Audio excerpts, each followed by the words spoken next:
Good morning, audience. For once, I speak not to the universe, but to you. If for some reason you're listening to this, in whatever format you are, there is a play speed adjustment indicator that will allow you to at least get to 2 times speed. Do it. And if you can't tolerate 2 times speed yet, you will be able to soon enough, starting at 1.75, 1.7, somewhere in that range. Once you have listened to 10 minutes of me at double speed, you'll realize how slowly I speak. And you'll just think, well, what was I wasting all that time before with, This is the one time I'm giving you back a gift that only you can appreciate. More free time. Something we all deserve. Listen to me at double time. Do something that you didn't want to be doing in the first place while you listen to me. And you'll knock 2 things off your list that are on your frustration list if you don't. Pause. Universe. Hey, yeah. I took a week off. Well, I mean, universe, you forced me to take 4 days off as you threw me into that loop of, what was that? Melancholy wandering. What did you make me do there on Thursday, Friday, Saturday, Sunday, universe? Tell me. What was that? Well, since I know you're not going to tell me, and I'm just going to have to figure out all the mystical shit. Well, believe it or not, I'm going to have to pause this because there's a Colorado State basketball game that compels my parents to watch basketball, which means, yep, I'm headed to watch some b-ball. But when I get back, we're definitely going to dive deeply, more deeply than you want to, that's for sure, into the clean burps. What the fuck are the clean burps? That is a mystery that sent me into a melancholy manhole without a cover. You know, I just fell into the manhole part. Yeah, melancholy too. No helmet, nothing. Not even like a utility belt like Batman wears. Literally. I wasn't naked, but I fell into one, you know. So, fucking hurt. I'll explain it all after I watch Colorado State lose a basketball game to a team from Virginia. Maybe even Virginia. Pause. Hello, universe. It is Wednesday, the 20th of March, which I believe gives me an 8-day gap between published recordings here. And that's inordinate, number one. I never intend to take a week off. And this one actually was completely unplanned. And the 4-day initial Thursday, Friday, Saturday, Sunday, because I didn't record on Wednesday at all. Was I looking for a job? I might have been, but I might not have been. I should be looking for a job right now, let's be honest. But I'm not. And I haven't felt any pressure to go look for one like I should.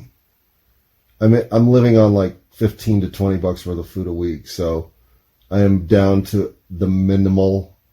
I have shut off my heater. I'm literally spending as little money as possible right now to live.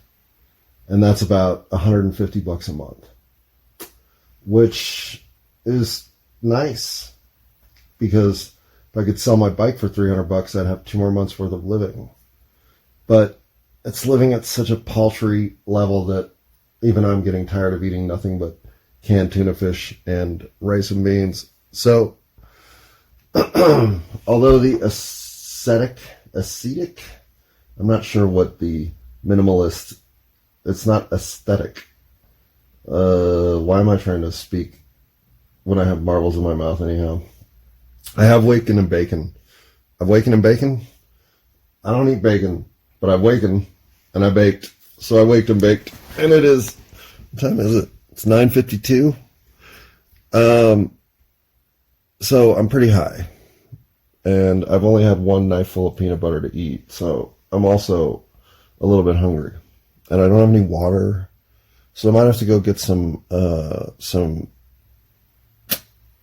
do you, God almighty, I did get high this morning. And here's the thing. My weed supply is down to 1, 2, 3, 4, I think, canisters of green and a few concentrate vaporizer cartridges. That's it. And when that's gone, I'm going to stop smoking weed for as long as I can, which might be the rest of my life. But there's no question I've lost some creativity in the process. Like right now, not being able to think of the accumulation of my house resources as something that I could get out of my mouth.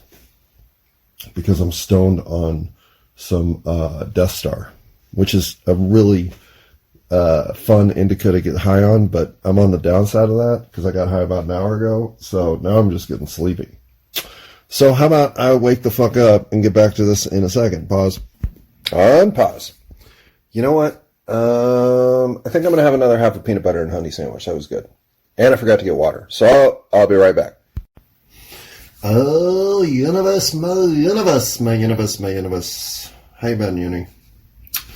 Well, you know how I've been because you put me through it. But we'll get to that part. I'm not one to back away from my own nervous breakdowns. No, like some Bette Davis character in a movie from the 60s. I will persist in spite of my own insanity. Right, universe? Well, at least I will try. Oh, fuck. It's been a while. It's been 8 days. That may be the longest unintentional break I've taken. Well, unless you count all of last February. Which you could. But that was more intentional than unintentional. But it started as intentional, then it got to unintentional, then it stayed as unintentional. So there's a lot of texture to last February's pause of recording.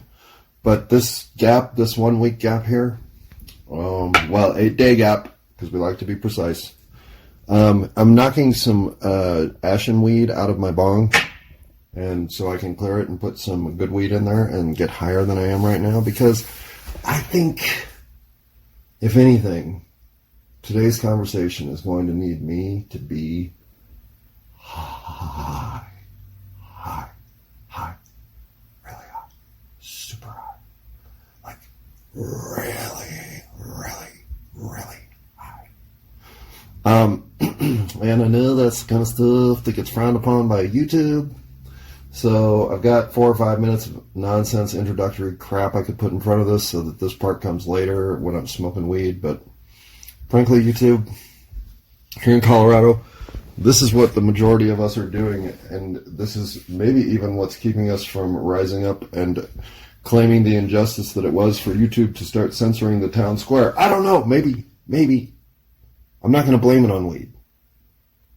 I'm just saying, with weed, it's a little more tolerable. So here we go to get high so we can tolerate YouTube censorship. Pause. The irony, I know it is thick.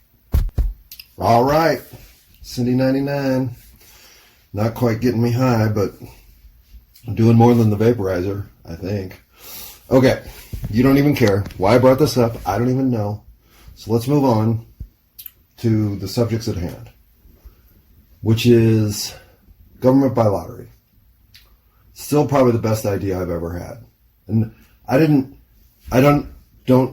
in any way assume that this idea hasn't been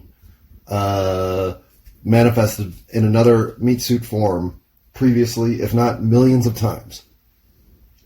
I've just never heard it presented by anybody. So to me, it's a completely original thought. Because, of course, it's a ludicrous thought to almost 99.9% of people who hear this, if not more.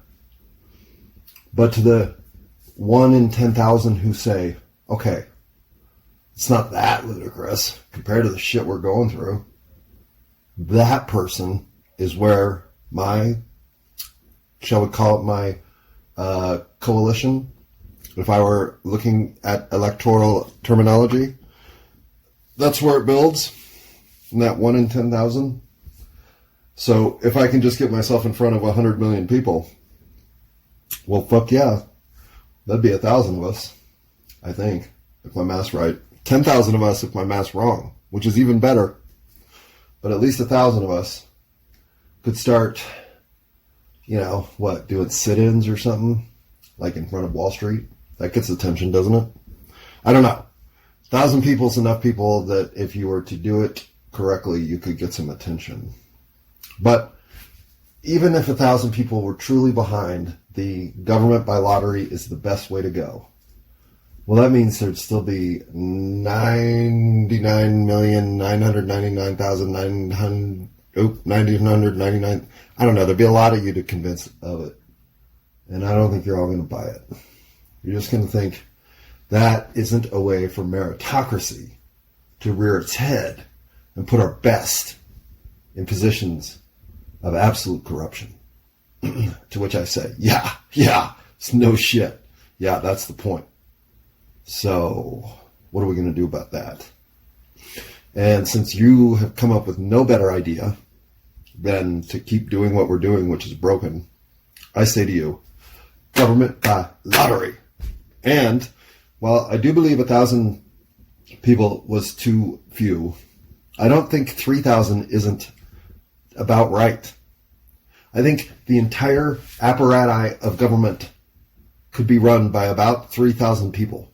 And I think if we were to go look at some of the quote-unquote third world countries or countries without so much government system integration, we would find examples of countries where literally 3,000 people are doing most of the work. So my point is, let's scale down to simplicity, find the jobs that are truly necessary, put people in positions of chance elevation into this ability to impact the good of us all over the course of 36 months, and then bam, back to your original life you go. Service at the highest level, because that's what it would be.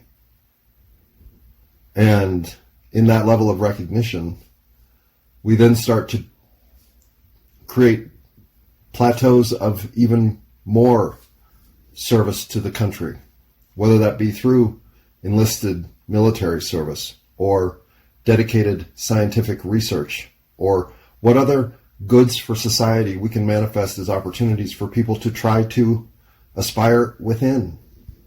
I don't see how a society built on achievers and people who are calling themselves into fields to do the right thing isn't a winning society. What would the teachers look like in that society?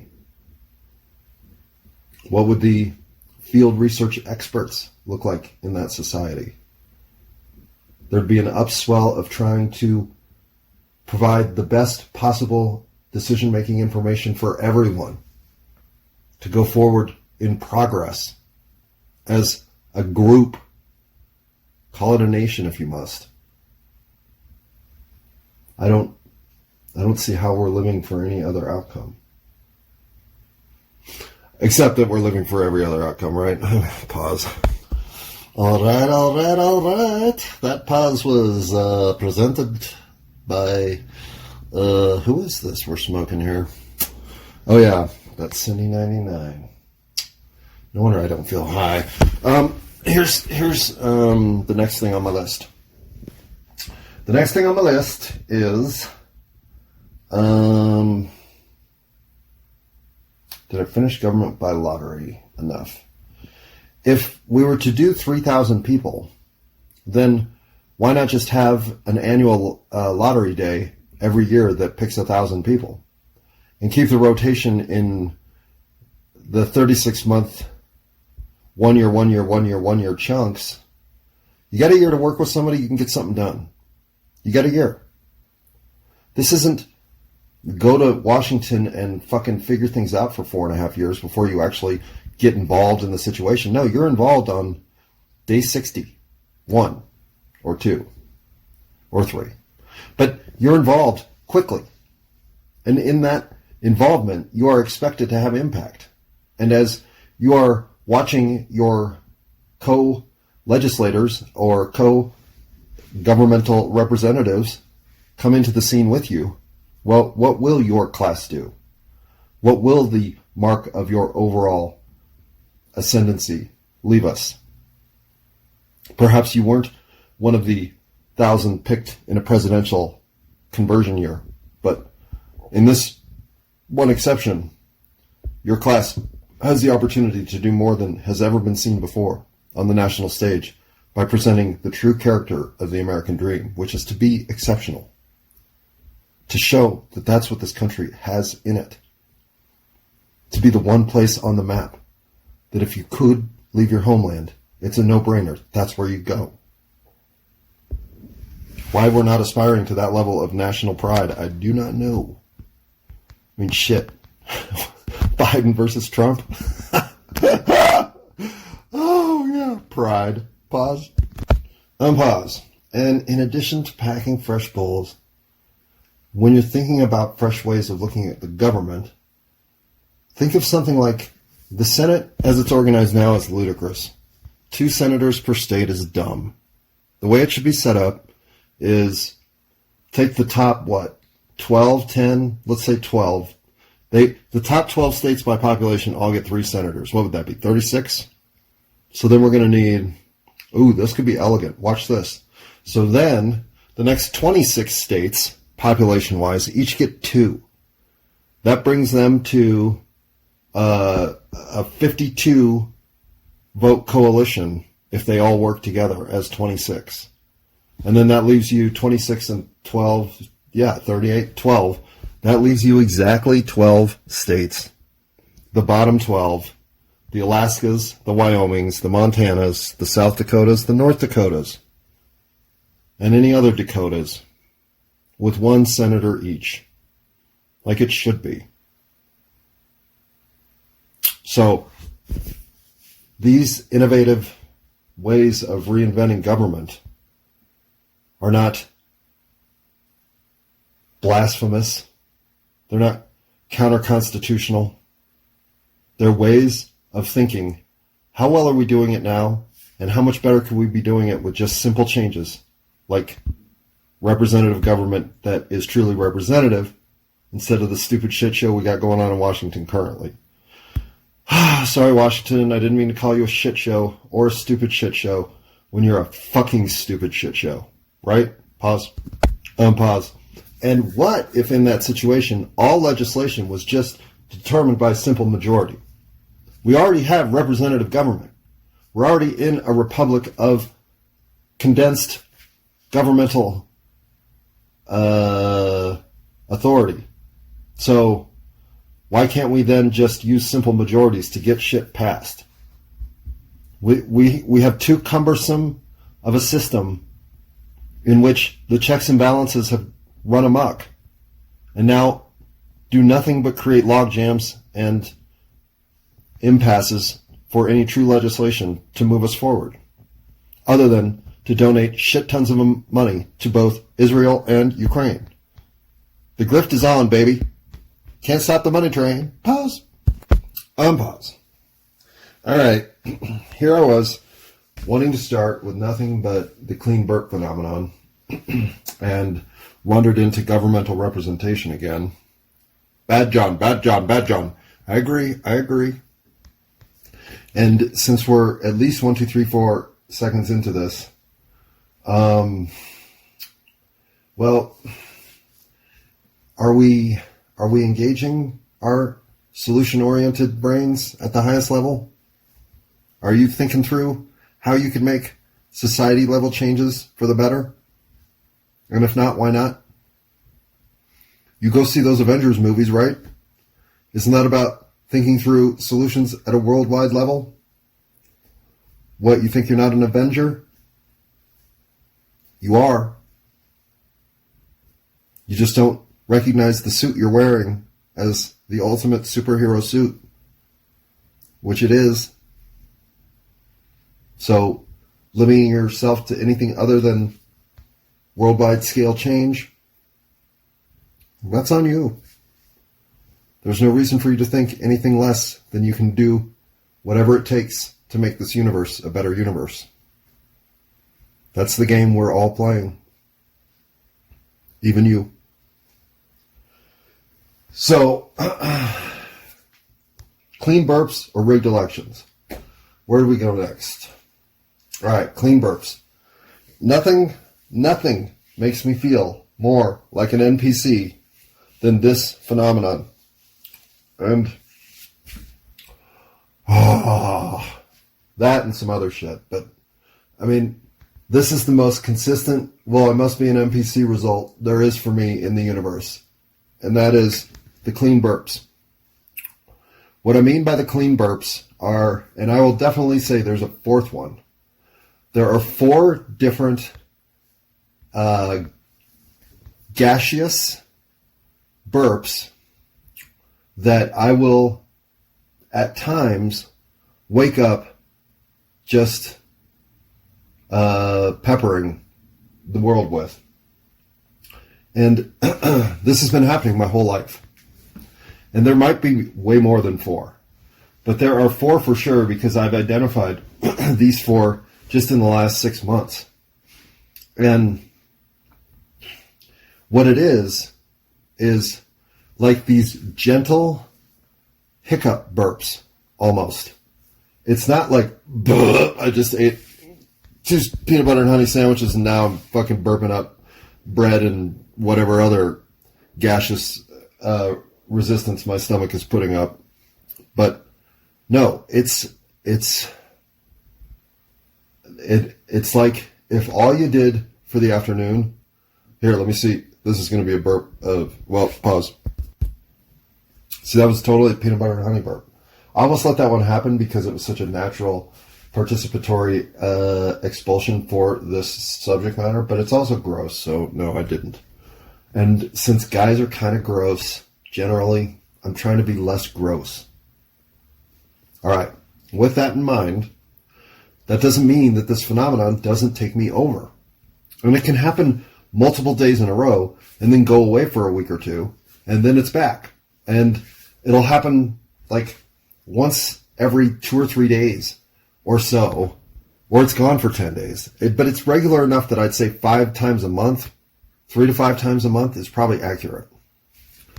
And what I don't think I can place it as now specifically is dietary variance.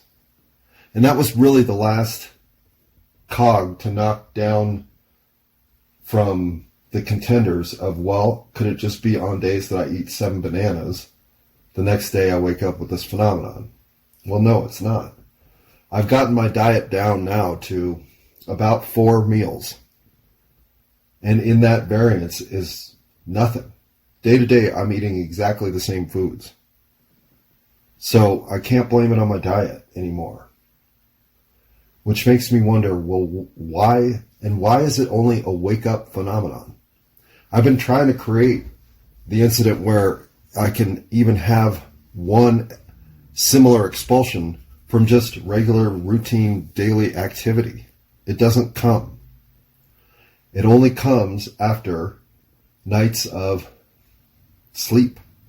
And even trying to think back, and now I'm, at least on days when they're happening, trying to remember what the dreams were the night before to see if there's a link.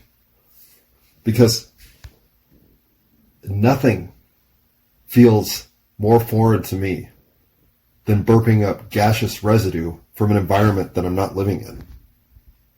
Pause. Unpause. So why the NPC-ishness of it all when it comes to this particular phenomenon for me? It's because of what happened to me last Thursday.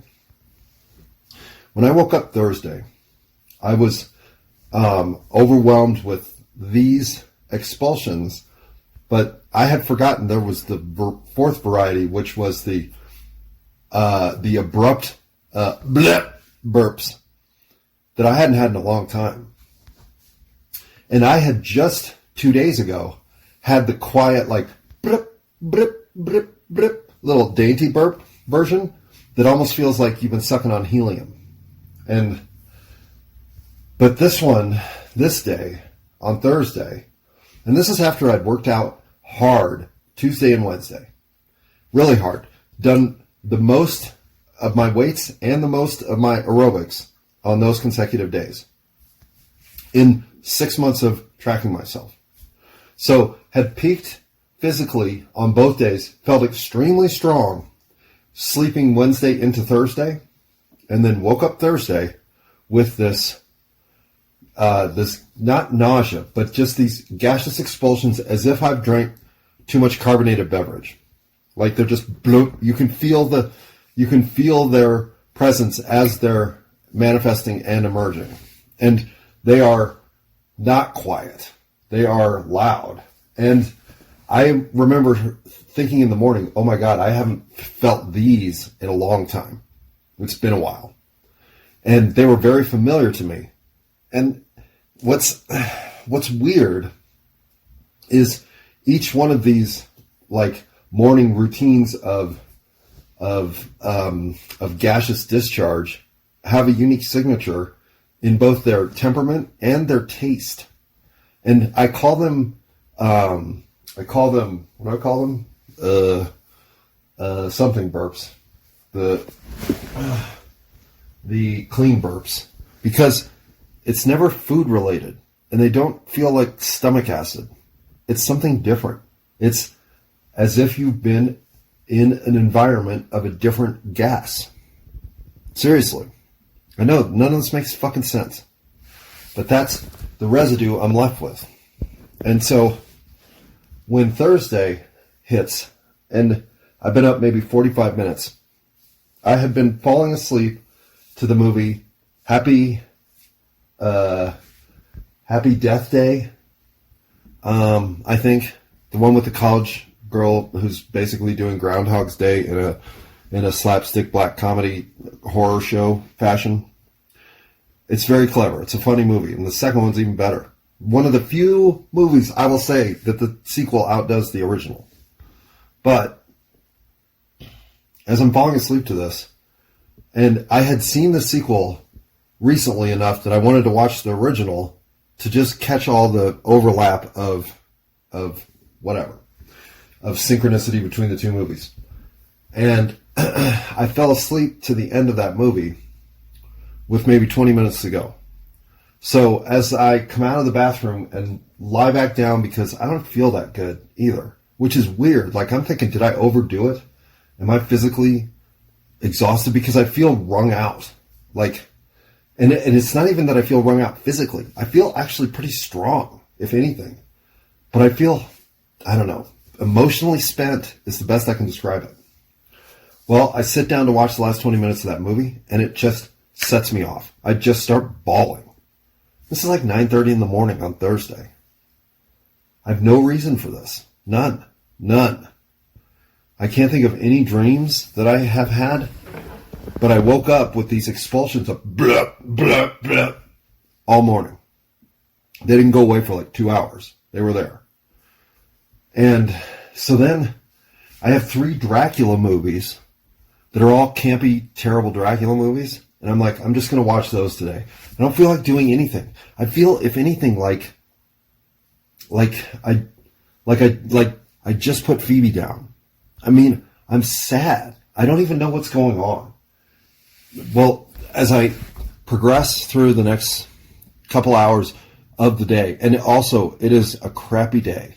There's snow and ice. I mean, it's just not a nice day. So it's really easy to talk myself into taking a day inside. And I even will have days where I just feel blue. And you can call me manic depressive or anything else you want to call me. I don't believe in any psychiatry whatsoever. I believe your mental states are your own, that whatever you're in right now better be something you can stand up for in the next 38 years of manifestation of life, or however much longer you have on this planet. And that's it. So if I'm overwhelmed with emotion, well, and by the way, that was a burp from my peanut butter and honey sandwiches, so totally different. But if you're going through phenomenon that's repeatable enough that it becomes real in your life, well, could it all be psychosomatic? Yeah. Of course it could. But then, yeah, it could. Even some of the evidence that you use to prove that maybe you can reignite these phenomenon with a combination of persistent elements. Like, what would happen if all I did was eat bananas all day? What would my burps the next day taste like? Well, believe it or not, banana. So if almost all stomach burps, which is what 95%, if not 99% of burps are, I think, these feel like they almost come from, and I don't want to say your lungs, because what is burping from your lungs like? But there's so much more, there's just a different rumble to your body. They don't start in your gut and move up your esophagus and then emerge from your mouth. They just kind of pop, like somebody burst a bubble. And I don't know how else to describe it. But if anybody else goes through this phenomenon, I don't really want to be contacted about anything. But I would love to hear from anyone who knows what I'm talking about, who goes through this, to see if there are a couple other things that also would line up that I don't speak about. So, if you happen to be that person, well, Heidegger'sGoldfish@gmail.com will always be available for contact with me. And that's about as far as I'm going to draw that line anymore, because I know I shouldn't have given out my phone number 200 episodes ago whenever I did, and it is no longer active. So, that was a mistake. But having learned that mistake, I also want to make sure that I always have that email address available. And since it's been available for about 15 years, I think it will persist and be available for the rest of my life. If that changes, well, we'll look at other ways to contact me. But for now, that's it. And if you're ever someone who would relate to what I'm describing right now, well, you I would like to talk to. Pause. Unpause. All right. So then, well, if that was Thursday, well, what was Friday? I mean, fuck, dude, it's been a while. Yeah, Thursday was when it crept in. And it was there. It was persistent enough that I couldn't make it through the Dracula movies. I mean, I was just a bawling mess of melancholy and misery for no reason, other than it was shitty outside, which, if the weather has that kind of impact on you, oh my God. So I had no assignment here. And could I have physically worn myself to the point of emotional wretchedness? Yeah, I guess. But man, I was feeling so fucking healthy. You know? Goddamn abs are coming in and all that shit. So, I don't know. That felt wrong. It just felt wrong. It was like, I don't know. It was like I had to purge myself of this level of distress. And everything put me into distress. Friday, I was incapable of even motivating myself to make food. Like, it got overwhelming. And I don't think I showered. I know I didn't brush my teeth. I didn't get out of bed really until I just wanted it to be dark. And I 100% agree that this 4-day depth of despair, I mean, nervous breakdown, I'll even allow that term into discussion because of the level of helplessness I started to feel by Saturday against this wave of unfulfillment, of loss, the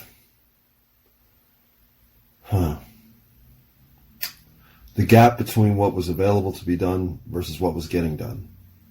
It was painful.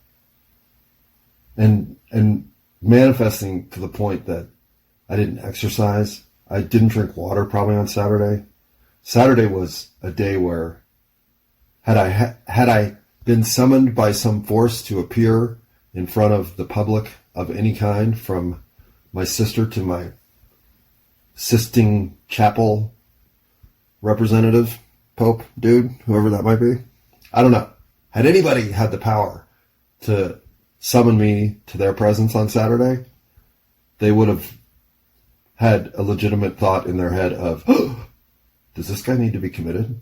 I felt crazy. I felt like I'd been, like somebody had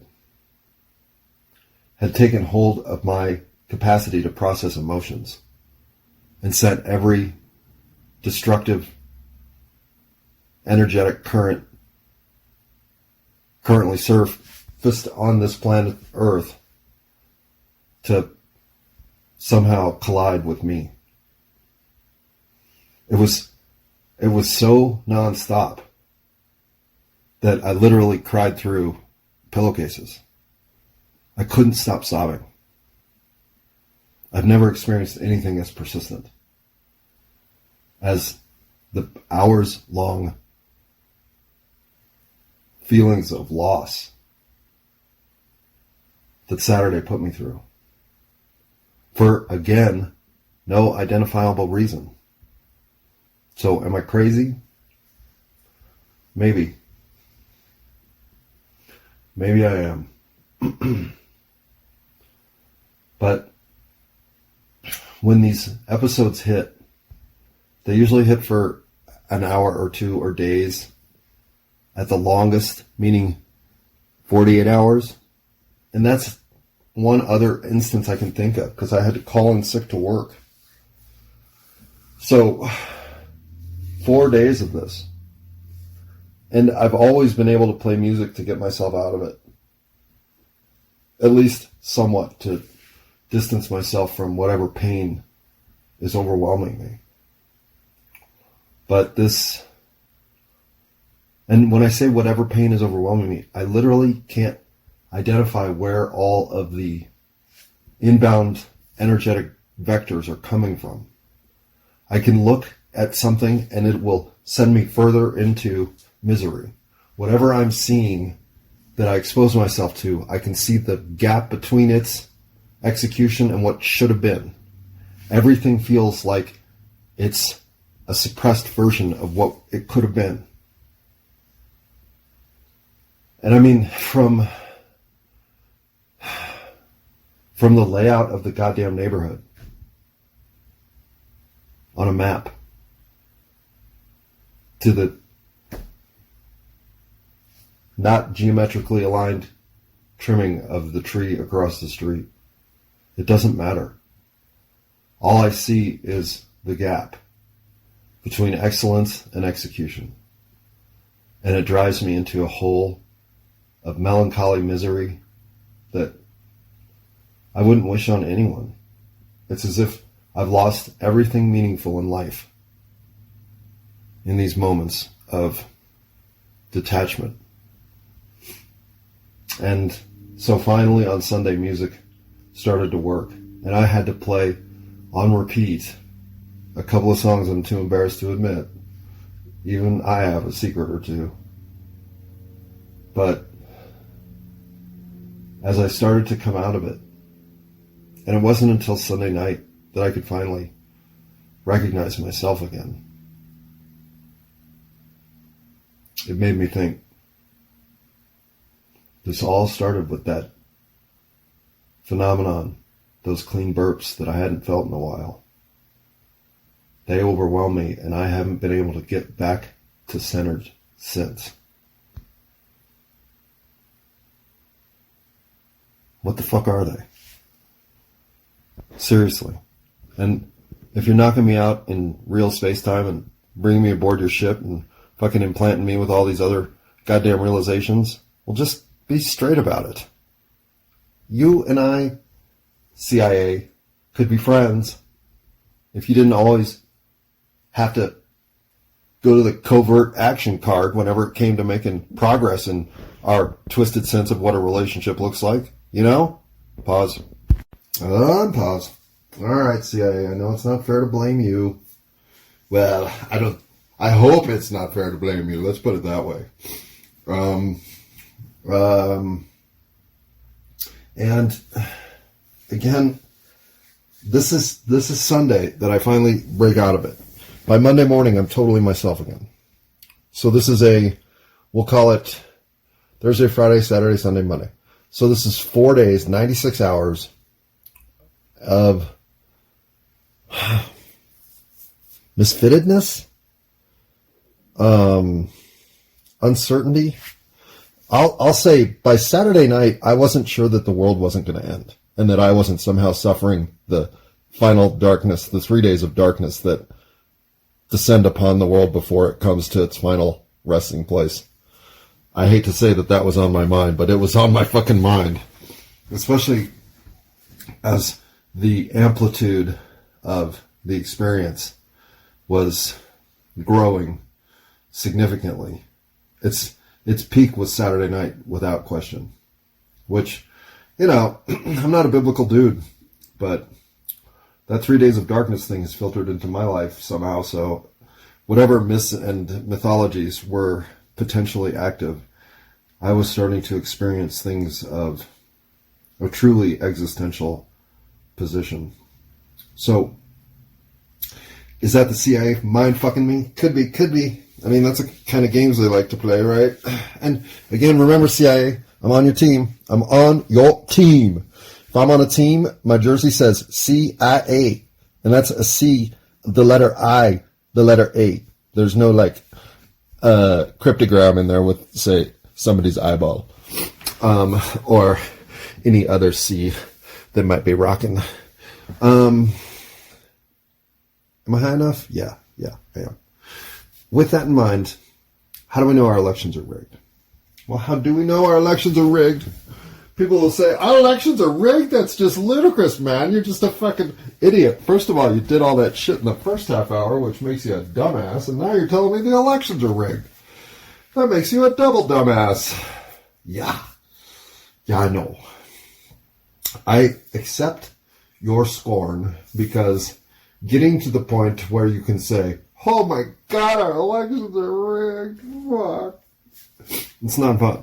I don't wish it on anyone. So, if you're living in the bubble that our elections are not rigged, well, bubble boy, go live in your bubble. It's okay with me. I don't want you to come to the other side of the street. We don't need you. You will get your bubble popped. It's okay. I don't expect you of your own volition to go around with a needle and seeing where your bubble might be penetrable. I don't want to pop it. Go pop it yourself. So, this next part about rigged elections, I say, skip it. Look, I'm burping up peanut butter again. But this isn't what set me off last week. Different phenomenon. And tomorrow's Thursday. So if this is a weekly thing you're doing, CIA, I better not wake up having those same burps. Pause. Okay, unpause.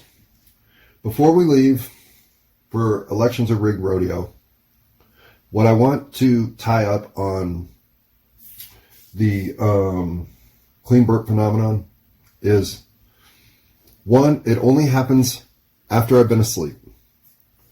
And this doesn't even necessarily mean that I've been asleep, say, overnight. I can wake up from a nap with the same phenomenon, which makes you think, okay, well then it's just a combination of stomach acid ingredients that create this supposed psychosomatic phenomenon of clean burps. I wish that were true. That's not what it is. And it's not what it is because I can physically identify them as coming from somewhere other than my stomach. Now, why do those make me feel like an NPC? Well, pause, hang on. Unpause. If in any character building scenario, game or otherwise, you are attempting to manifest a better version of your character, well, one of the things that happens along the way is you shut down certain avenues of pursuit as not the primary goal to which you have now assembled your character's final destiny. For instance, if you happen to be a magic user in a world of wizardry, well, at some point your specificity of spell book toward the natural world and controlling the forces, elements, and animals therein takes you away from manifesting the spells that are of an electrical or ethereal nature. You are grounded in a reality of this perception and thus closed off from some of the realities dedicated spellcasters in other perceptions might find themselves capable of. To me, the loss that I experience is one of realizing that I am now dedicated to the pursuit of reality in this experience, and thus have lost the opportunity that the realities in other experiences offer. And that is what makes me go down. So, doesn't that sound like a third player character, non-player character? Getting reprogrammed? Losing these outcomes of the game? Now forced into this one? Sure does to me. Pause. Unpause. And furthermore, if the Adjustment Bureau or Dark City or any of that shit is somewhat how stuff can go down in this reality, then wouldn't the expulsion of some other atmospheric gas indicate that your physical body had been put somewhere where that atmospheric gas was processed? Or somebody had come down and put you under using atmospheric gas? Again, CIA, if you're fucking with me, why? Why can't we just be straight with each other? Why do you have to come and knock me out with some sort of argon gas and then I have to wake up going blip, blip, blip? Why? You're implanting thoughts in my head. I know. That's your big secret, right? That is your big secret, though, right? You don't have something bigger than that one. Do you? Do you? Pause. Unpause. And again, would the CIA be planting thoughts in the heads of anyone but the non-player characters in the simulation? Do you think they have that kind of legal stance on which to stand? Do you? Well, then you probably should be reading King's book called The Stand. And I would be Trash Can Man. Go enjoy yourself. You'd be the first one ever. Pause. I'm kidding, Stephen King. I'm kidding. There are people who actually enjoy that book. I know. Because someone swore to me it's the greatest book ever written. To which I said, it's not even Stephen King's top 10 list. I mean, fuck, man. You don't have any idea how to judge books. Pause. Pause. Let's face it. It might be in Stephen King's top 10. But still, what kind of list is that? That's like being in my top 10. I've only written one book, so woohoo! Look at what made it into the top 10. Pause. Unpause and listen to me sing. Written a book. I mean, yeah, the work is there. Is the quality? Could you call that a book? I don't know. You could call it 274 pages of something. Pause. Unpause. So in that way, it'd be a lot like 474 episodes of this. Yeah, unfortunately it would be. That's the truth. Pause.